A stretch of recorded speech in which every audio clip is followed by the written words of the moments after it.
ఈ free bus పథకం అనేది రాష్ట్రమంతా వర్తించదు, ఓన్లీ జిల్లాలకు మాత్రమే ఫ్రీ బస్. మీరు ఇప్పుడు ఏదైతే చెప్తున్నారో అది మీరు వైఎస్ఆర్ కాంగ్రెస్ పార్టీ చేస్తున్న విష ప్రచారాన్ని చూసి మాత్రమే మాట్లాడుతున్నారని నాకు అనిపిస్తుంది. ఎక్కడ కూడా గవర్నమెంట్ తెలంగాణ ఆంధ్రాని కంపేర్ చేసుకుంటే రేవంత్ రెడ్డి గారితో పోల్చుకుంటే చంద్రబాబు నాయుడుకి అత్యంత అనుభవం ఉన్నది. అనుభవంతో సంబంధం లేదు. కానీ ఆంధ్రప్రదేశ్ రాష్ట్రంలో ఆంధ్రప్రదేశ్ రాష్ట్రంలో రాష్ట్ర ఖజానా రాష్ట్ర బడ్జెట్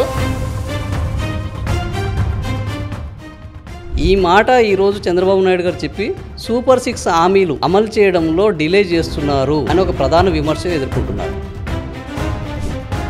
ఫ్యాక్ట్ ఏంటంటే చంద్రబాబు నాయుడు గారు ఏదైనా ప్రాక్టికల్గా మాట్లాడారు.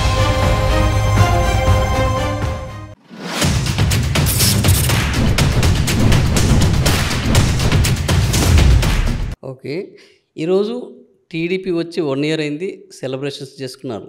కానీ మాకు ఏంది అంటే ఈ మధ్య చంద్రబాబు నాయుడు గారి వ్యక్తిత్వానికి విరుద్ధంగా ఇటీవల కొన్ని మేము చూస్తున్నాం. ఏంటి అంటే ఈ రాష్ట్రంలో అసలు బడ్జెట్ అనేది చాలా ఇబ్బందిగా ఉన్నది.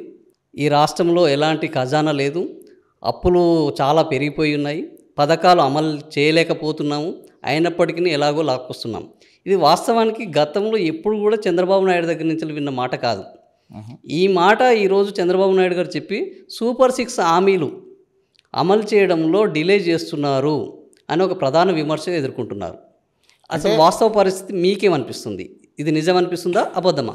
ఫ్యాక్ట్ ఏంటంటే చంద్రబాబు నాయుడు గారు ఏదైనా ప్రాక్టికల్గా మాట్లాడతారు, ప్రాక్టికల్గా ప్రజలకి వాస్తవాలు చెప్పే ప్రయత్నం చేస్తూ ఉంటారు. గత 5 సంవత్సరాల్లో 2019 నుంచి 2024 వరకు వైఎస్ జగన్మోహన్ రెడ్డి అనే ఒక వ్యక్తి ముఖ్యమంత్రి అవ్వటం వల్ల ఆంధ్రప్రదేశ్ రాష్ట్రం అఘాల పాతాళం తొక్కేసాడు జగన్మోహన్ రెడ్డి. 5 సంవత్సరాల పరిపాలనలో 5 సంవత్సరాల జగన్ పరిపాలనలో ఆంధ్రప్రదేశ్ రాష్ట్రం 30 ఏళ్ళు వెనక్కి వెళ్ళిపోయిందంటే ఆలోచన చేయండి. జగన్ రెడ్డి ముఖ్యమంత్రి అయింది ఆంధ్రప్రదేశ్ రాష్ట్రానికి అది ఉద్ధరిద్దామనో లేదా ఆంధ్రప్రదేశ్ రాష్ట్రాన్ని అభివృద్ధి చేద్దామనో కాదు. జగన్ రెడ్డి ముఖ్యమంత్రి అయ్యింది ఆంధ్రప్రదేశ్ రాష్ట్రంలో ఉన్న సహజ వనరుల్ని దొంగతనం చేయడానికి, ఆంధ్రప్రదేశ్ రాష్ట్ర ఖజానాని కొల్లగొట్టడానికి మాత్రమే జగన్మోహన్ రెడ్డి ముఖ్యమైనడు. ఆ ముఖ్యమంత్రి అయిన తర్వాత ఆంధ్రప్రదేశ్ రాష్ట్రంలో ఏ రకంగా అయితే అప్పులు చేశాడు, 10 రూపాయలు అప్పులు చేస్తే 2 రూపాయలు ప్రజలకు పెట్టడం, 8 రూపాయలు జేబులో వేసుకోవడం తీరుగా దాదాపు 10 లక్షల కోట్ల రూపాయలు ఆంధ్రప్రదేశ్ రాష్ట్రంలో అప్పు చేశాడు. విడిపోయిన ఆంధ్రప్రదేశ్ రాష్ట్రానికి 2014లో 1,70,000 కోట్ల రూపాయలు 80,000 కోట్ల రూపాయలు అప్పు వచ్చింది. 2019లో చంద్రబాబు నాయుడు గారు దిగిపోయే సమయానికి 3,20,000 కోట్ల రూపాయలు అప్పు ఉండింది. అంటే దాదాపు చంద్రబాబు నాయుడు గారు 1,80,000 కోట్లంతా అప్పు చేశారు. జగన్ రెడ్డి 5 సంవత్సరాల్లో 2019 నుంచి 2024 వరకు 8,5 లక్షల కోట్ల రూపాయలు అప్పు చేశాడు. అంటే దాదాపుగా 1,50,000 కోట్ల రూపాయలు ఏడాదికి అప్పు చేసి ఏం చేశాడో అర్థం కావట్లా. అంత అప్పు చేసి ఈరోజు ఇప్పుడు వచ్చిన ప్రభుత్వానికి జగన్ రెడ్డి చేసిన అప్పు, ఆ ముందు ప్రభుత్వంలో చంద్రబాబు నాయుడు గారు చేసిన అప్పు 1,50,000 కోట్లు 1,70,000 కోట్లు, స్వతహాగా వారసత్వంగా వచ్చిన 1,80,000 కోట్ల రూపాయల అప్పులకి, అంటే దాదాపు 10 లక్షల కోట్ల రూపాయల అప్పులకి ఇప్పుడు వడ్డీలు కట్టాలి అంటే ఎంత తలప్రాణం తొక్కొస్తుంది. ఎక్కడ ఆంధ్రప్రదేశ్ రాష్ట్రంలో జగన్మోహన్ రెడ్డి 2014లో చంద్రబాబు నాయుడు గారు ముఖ్యమంత్రి ఉన్నప్పుడు పెట్టుబడులు తీసుకొచ్చినవన్నీ కూడా గ్రౌండ్ అయ్యి ఉంటే ఈరోజు రెవెన్యూ లోటు ఉండేది కాదు, సర్దుకుపాడారు. జగన్ రెడ్డి వచ్చిన తర్వాత మొత్తం పెట్టుబడులన్నీ తరిమేసాడు పై. ఆఖరికి కియా గ్రౌండ్ అయ్యి ఎస్టాబ్లిష్ అయ్యి ప్రొడక్షన్లోకి వచ్చిన కియాను కూడా అనుబంధ సంస్థలు దాదాపు 3 లక్షల కోట్ల రూపాయల అనుబంధ సంస్థలు, కియా సంస్థకు ఉన్న అనుబంధ సంస్థల్ని కర్ణాటకకు తరిమేశారు. ఎక్కడికి వెళ్ళిపోయింది ఆంధ్రప్రదేశ్ రాష్ట్రం అని ప్రజలు ఆలోచించుకుంటే ఈరోజు ఆంధ్రప్రదేశ్ రాష్ట్ర పరిస్థితి చాలా అగమ్యగోచరంగా ఉన్న సమయంలో ఆంధ్రప్రదేశ్ రాష్ట్ర ప్రజలు జగన్మోహన్ రెడ్డి అయితే ఇంకా నాశనం అయిపోతుంది, లేదు జగన్మోహన్ రెడ్డిని ఓడించాలని చెప్పి ఎడ్యుకేటెడ్ ఓటర్స్ అందరూ కూడా ఎన్ఆర్ఐస్ ఎక్కడెక్కడ Australia, Dubai, Karnataka, Canada, America 1,50,000 నుంచి 3 లక్షల రూపాయలు ఖర్చు పెట్టుకొని ఓటు వేయటానికి వచ్చి ఎడ్యుకేటెడ్ ఓటర్స్ ఓటు వేశారు. కాబట్టే ఈరోజు జగన్మోహన్ రెడ్డి 11 సీట్లకు పరిమితాడు. ఆంధ్రప్రదేశ్ రాష్ట్రంలో 2024 ఎలక్షన్స్లో educated voters are the game changers, as simple as that. చదువుకున్న వ్యక్తి ఓటేస్తే పనికిమాలిన రాజకీయ నాయకులు, ఉగ్రవాది రాజకీయ నాయకులు అధికారంలోకి రారు. భారతదేశ చరిత్రలో మొట్టమొదటిసారి ఆంధ్రప్రదేశ్ రాష్ట్ర రాజకీయాల్లో ఉగ్రవాదం ప్రవేశపెట్టింది జగన్మోహన్ రెడ్డి.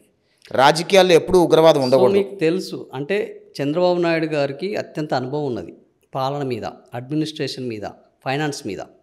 ఇంత అనుభవం ఉన్న చంద్రబాబు నాయుడు ఎన్నికల్లో ఈ జగన్ చేసిన విధ్వంసం పైన ఎప్పటికప్పుడు వాళ్ళు మాట్లాడుతూనే ఉన్నారు, విధ్వంసం జరుగుతుందని చెప్తూనే ఉన్నారు.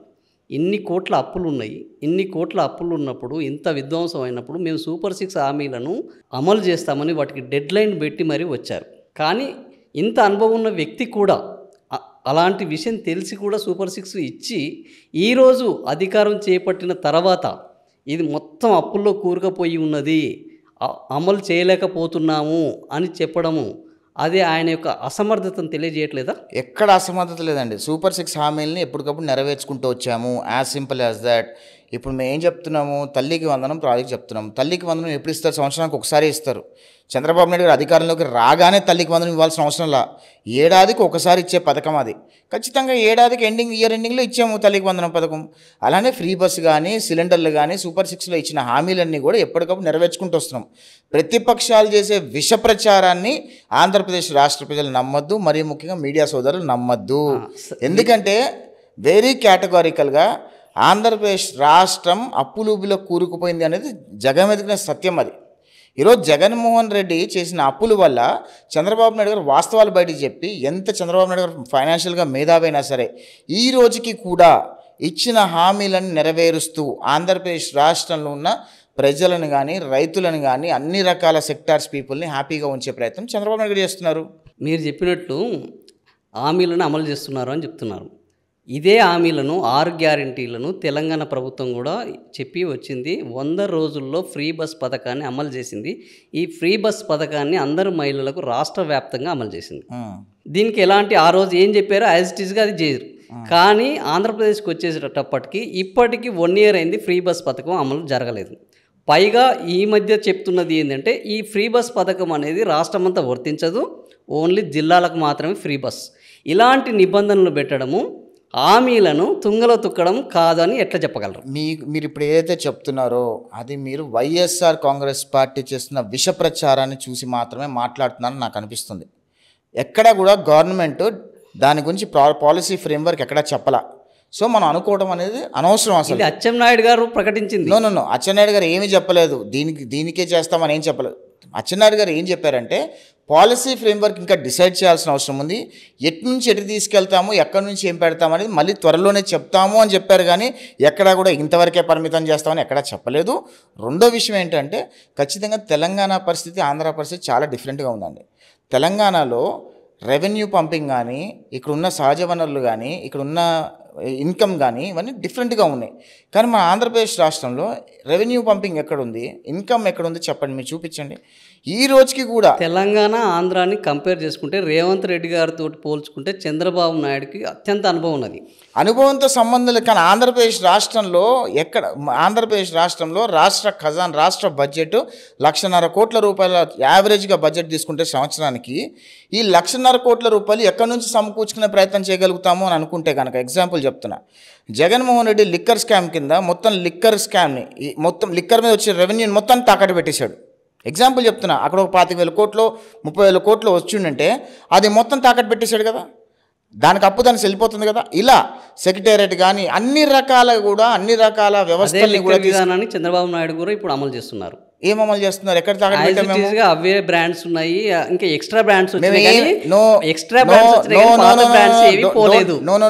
Don't get confused. మేము చెప్తున్నాము జగన్మోహన్ రెడ్డి తెచ్చిన బ్రాండ్స్ ఏవి కూడా మేము కంటిన్యూ చేయట్లేదు. అది మీరు సోషల్ మీడియాలో చూస్తున్నారేమో. మీరు నేను కలిసి ఆంధ్రప్రదేశ్ రాష్ట్రంలో లిక్కర్ స్టోర్లకు వెళ్దాము.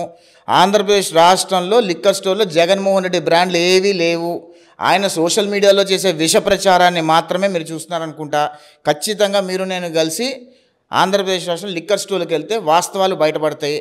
ఎక్కడా కూడా ఆంధ్రప్రదేశ్ రాష్ట్రంలో చంద్రబాబు నాయుడు గారి ప్రభుత్వంలో ఎటువంటి విమర్శలకి తోవలేకుండా మేము పనిచేసే ప్రయత్నం చేస్తాం. మీరు ఎటువంటిది ఏది చెప్పినా సరే ఫ్యాక్ట్ చెక్ని మీరు ట్యాగ్ చేయండి.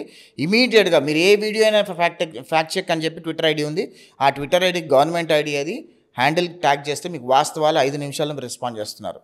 సో వాస్తవాలకు అనుకూలంగా మనం ఆంధ్రప్రదేశ్ రాష్ట్రంలో ఏం జరుగుతుందో మనం మాట్లాడుకుంటే బాగుంటుంది. కానీ ఇక్కడ ఏం జరుగుతుందంటే వైఎస్ఆర్ కాంగ్రెస్ పార్టీ వాళ్ళు లేనిది ఉన్నట్టుగా, ఉన్నది లేనట్టుగా, ఏమంటారు, బట్టగాల్చి మొహం మీద పడేసి నువ్వు కడుక్కోరా బాబు అన్నట్టుగా ఉంది. అన్నీ నోరు తెరిస్తే పచ్చబద్దాలు మాట్లాడతారు. వైఎస్ఆర్ కాంగ్రెస్ పార్టీ పునాదులే అబద్ధం మీద పుట్టిన పునాలు, శబాల మీద పుట్టిన పునాదులు. వాళ్ళు మాట్లాడే మాటలు కూడా మనం దాన్ని కన్సిడరేషన్లో తీసుకొని మీడియా దాని గురించి ఫోకస్ చేయడం అనేది తప్పు అని నేను అనుకుంటున్నాను.